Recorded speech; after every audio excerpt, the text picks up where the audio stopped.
Good morning, everyone. People have been asking me lately how the parish is doing financially due to the pandemic and the impact that it's had on the local economy. And so I want to just take some time today to give our annual finance report and try to answer some of those questions for you.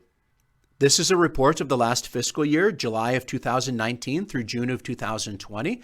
And I'll also give some updates along the way. The first column shows the numbers for this past fiscal year.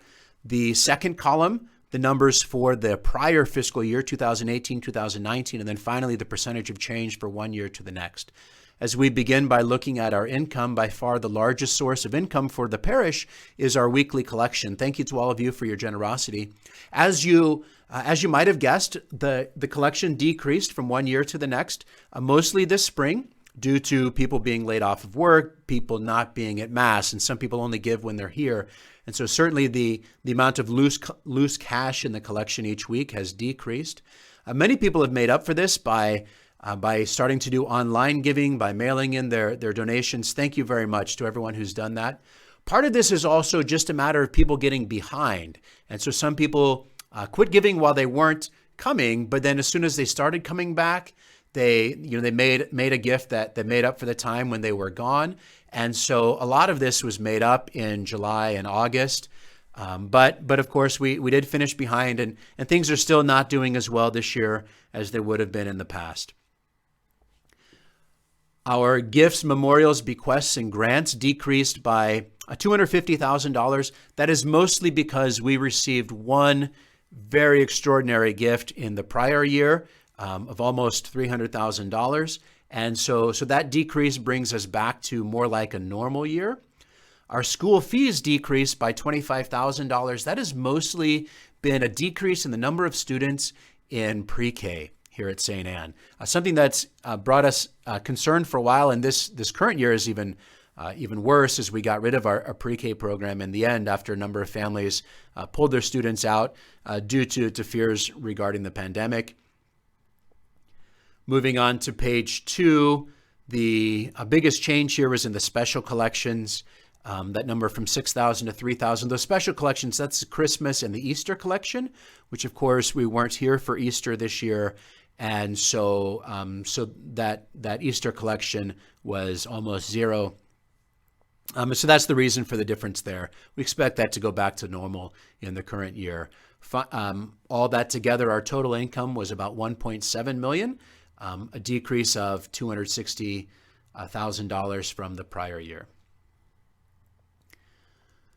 When we look at our expenses, our first expense is always the tithe to the diocese. As we receive money, we then turn and give and share with the greater church. And so that number increased just a little bit from the prior year due to just how some of the income that we received was received and how it was recorded. Our payroll expense increased significantly.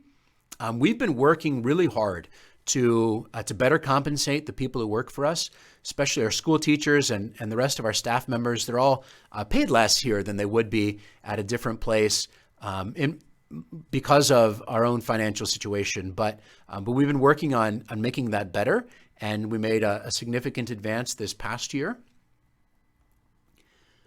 Our capital outlay increased by 600%. That $300,000 was the cost of the parking lot and the other things that went along with it, the fencing and so on. So that's the reason for the major increase there. Moving on to page 2 of our expenses, there weren't really any major changes there. Our repairs and maintenance went up a bit, but that was all just taking care of normal maintenance stuff. And kind of a normal variance from one year to the next. All in all, our total expenses were about $2.2 million, a 27% increase from the prior year. When we put those numbers together, we see the $1.7 million income, $2.2 million expenses for a net loss of $458,000. However, there's two kind of caveats to this. One is about $300,000 of that loss was money that we spent on the parking lot that we had been saving up just over the 2 or 3 prior years. The other thing is that this spring we received a loan through the government's payroll protection program. That's a forgivable loan as soon as we meet all of the requirements, including filing some paperwork, which is being taken care of by our accountants.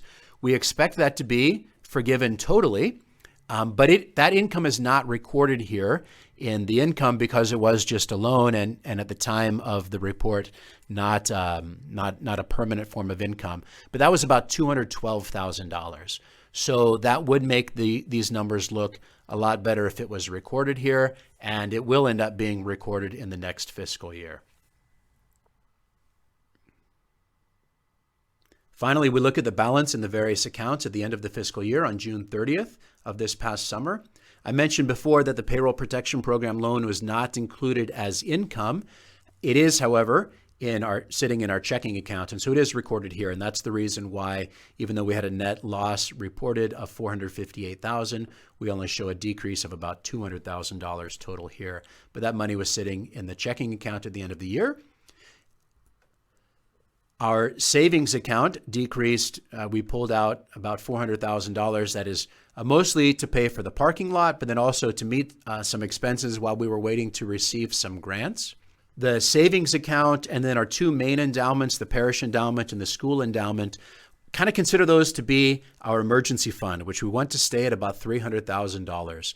That's the goal. And if you total those numbers up, it's about $301,000. So we're right where we need to be prepared in case there's an even greater emergency or even something else goes wrong. This past spring, as everything shut down, I was incredibly grateful that our finance council made this happen. Over the last several years, we got out of debt and then built up an emergency fund before going ahead with some other things. Again, that leaves us with about $500,000 in cash assets. It's going to go down here in just a couple of weeks. Our school office project is almost finished. We expect it to be finished this coming week. A total of about $140,000 for that renovation there. And that we'll be able to pay for in cash. And that's a beautiful thing. Finally, just want to say thank you to everyone. Thank you for your attention today. Thank you also for your generosity. We're able to do what we do because of God's providence and because of your generosity. Thank you and God bless you.